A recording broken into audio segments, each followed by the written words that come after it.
পাখি ই করে মানে পাখি তেরি পাওয়া দিয়া হেঁচড়াইয়া মানে নষ্ট করে ফেলাইছে। তাই এখন চারাই লাগাই দিলাম। তো শুধু ওই দুইটা তোপাই হয়েছে। তো দেখি এখন আল্লাহর রহমতে এই চারাগুলো হয় কিনা।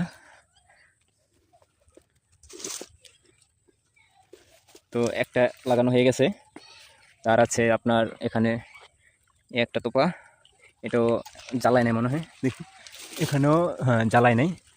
তো দেখি যেহেতু জ্বালায় নেই, একা একা ভিডিও করা একা একাই আপনার কাজ করা খুবই কষ্ট হয়ে যায়।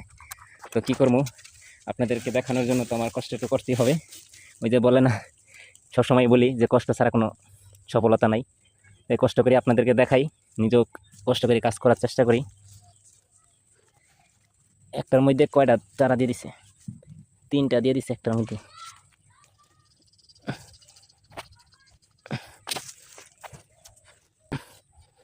যেখানেও এখানে 3টা গাছ লাগালাম। তো 3টার মধ্যে দেখি আবার কয়টা বাচ্চে। এটাতে আবার একটু পানি দিতে হবে। একটু পানি দিয়া এটি বালতি করে পানি উঠে এখানে পানি দিয়ে দিই।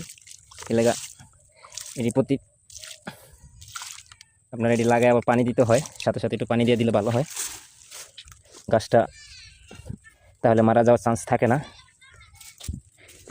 করতে গেলে এটা পিছে অনেক শ্রম দিতে হয়। যে দেখেন একবার দানা লাগাইছি, তো আমার আগের ভিডিওতে দেওয়া আছে, তো ইউটিউব চ্যানেলে গেলে দেখতে পারবেন যে আমি দানা লাগাইছিলাম। তো ফেসবুক পেজও আমার দেওয়া আছে, যদি দেখে না থাকেন অবশ্যই দেখে নেবেন যে আমি দানা লাগাইছিলাম কিভাবে।